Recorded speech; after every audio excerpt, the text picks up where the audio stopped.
یقین سے تو نہیں، اندازہ ہی ہے، تم نے گنی تھی نا؟ میرا بھی یہی حال ہے، میں نے کہا۔ لیکن آخر ان لاشوں میں تمہیں اچانک کون سی اچھوتی بات نظر آکی؟ اس کے لہجے میں حیرت تھی۔ نہیں، ایسا کچھ نہیں، میں نے سر جھٹک کر کہا۔ ظاہر ہے جس کے بارے میں مجھے خود بھی یقین سے کچھ پتا نہیں تھا، بھلا میں آگے کیا کہتا۔ پھر یہی وہ وقت تھا کہ اچانک دروازے پر دستک ہوئی۔ دستک کی آواز پر ہم دونوں بری طرح چونک کر ایک دوسرے کا چہرہ تکنے لگے۔ یک لخت میرا دل سائیں سائیں کرتی کن پٹیوں میں دھڑکنے لگا اور اعصاب پوری طرح تن گئے۔ پھر میں آہستگی کے ساتھ دروازے کی جانب بڑھا اور کھولنے سے قبل قریب پہنچ کر پوچھا، کون؟ دروازہ کھولیے، پولیس، باہر سے تیز لہجے میں کہا گیا اور یکا یک میرا دل اچھل کر حلق میں آ لٹکا۔ میں نے پریشانی سے گردن موڑ کر رومی کی طرف دیکھا۔ اس کے چہرے سے بھی ہوائیاں اڑ رہی تھی۔ تب ہی اس نے نفی میں سر کو جنبش دی اور مجھے کھڑکی کی جانب اشارہ کرتے ہوئے بجلی کی سی تیزی کے ساتھ میز پر سے اپنا مختصر سامان اور کٹ سنبھالنے رکھی۔ میں نے بھی یہی کیا اور پلٹ کر اپنی کٹ سنبھال لی۔ تب تک رومی بھی میز پر سے اپنا سامان سمیٹ چکی تھی۔ دروازہ کھولو ورنہ دروازہ توڑ دیا جائے گا، باہر سے دوسری بار زور سے دستک دیتے ہوئے کرخت لہجے میں کہا گیا۔ تب تک میں اور رومی کھڑکی کی جانب بڑھ چکے تھے جو دوسری طرف کی راہداری میں کھلتی تھی۔ ہم دونوں جیسے ہی کھڑکی سے دوسری جانب کی راہداری میں اترے، عقب سے ہمارے کمرے میں زور زور سے دھڑا دھڑ کی آوازیں بلند ہونے لگیں۔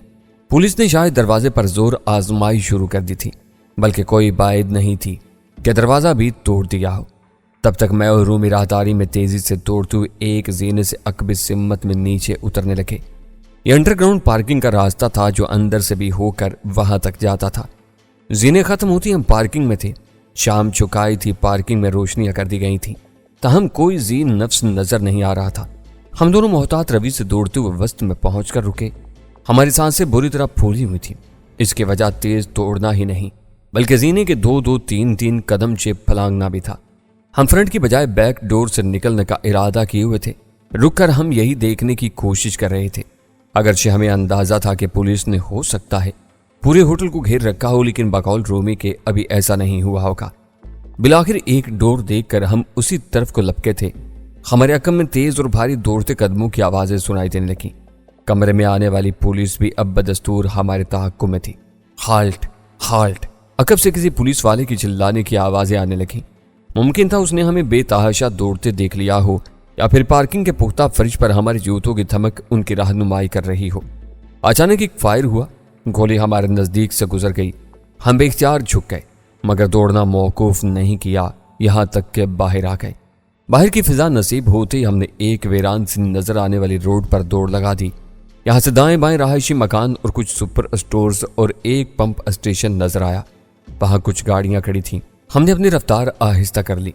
عقب میں دیکھا، فی الحال کوئی ہمارے تعاقب میں نظر نہیں آ رہا تھا۔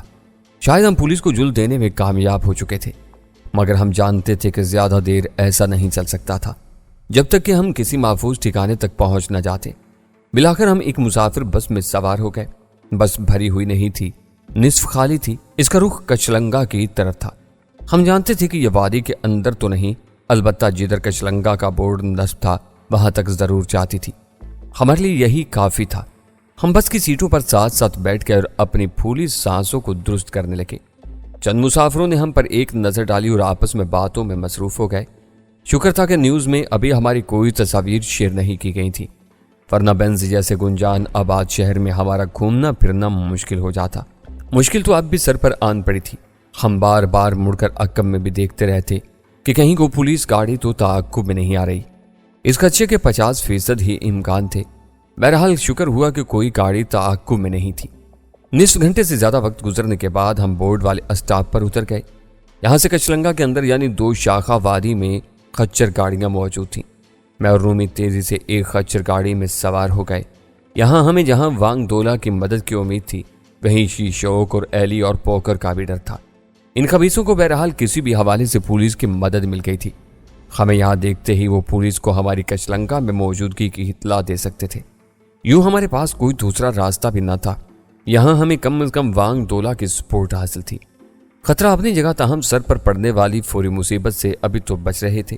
بورڈ اسٹاپ پر آ کر میری اس تجویز سے رومی نے اتفاق کیا کہ ہمیں فوراً میک اپ کر کے ہی آبادی کا رخ کرنا چاہیے، کیونکہ اس بات کا قوی امکان تھا کہ شیشوک اور اس کے دونوں یورپین میاں بیوی ایلی اور پوکر کے جاسوس پھیلے ہوئے ہو سکتے تھے، بلکہ تازہ صورت حالات میں اس بات کا اور بھی خطرہ بڑھ جاتا تھا جبکہ بینز کی پولیس ہمیں تلاشتی پھر رہی تھی۔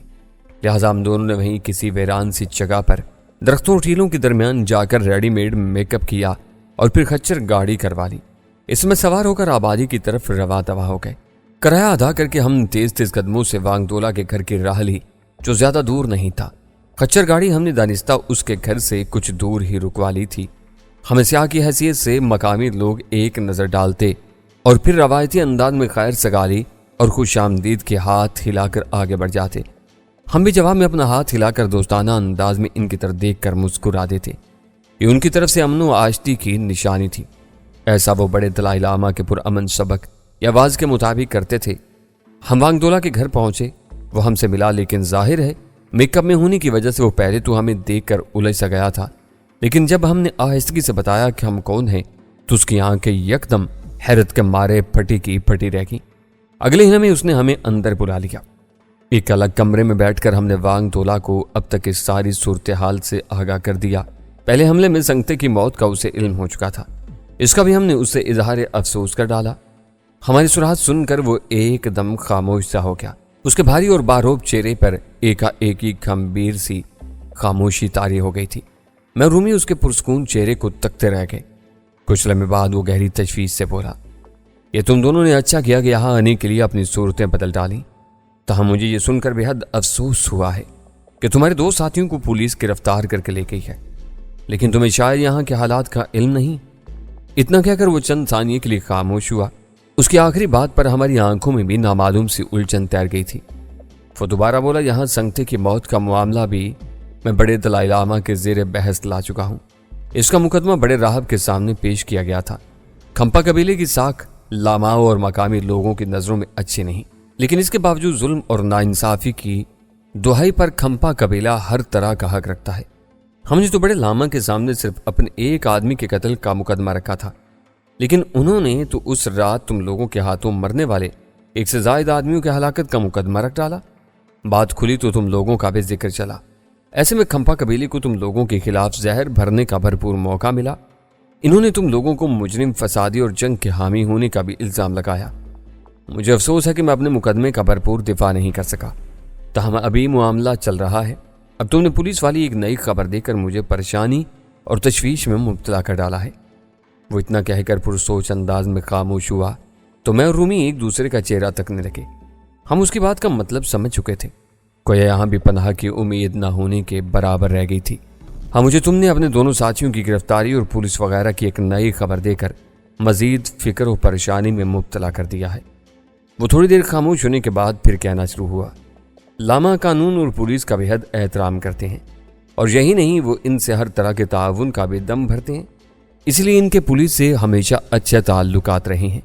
اگر پولیس تم لوگوں کو تلاش کرتے ہوئے یہاں آن نکلی یا انہیں تمہارے دو ساتھیوں کی گرفتاری کا علم ہوا، جو مجھے یقین ہے اب تک شاید علم کھو بھی چکا ہوگا، تو الٹا میرے لیے مصیبت پیدا ہو جائے گی۔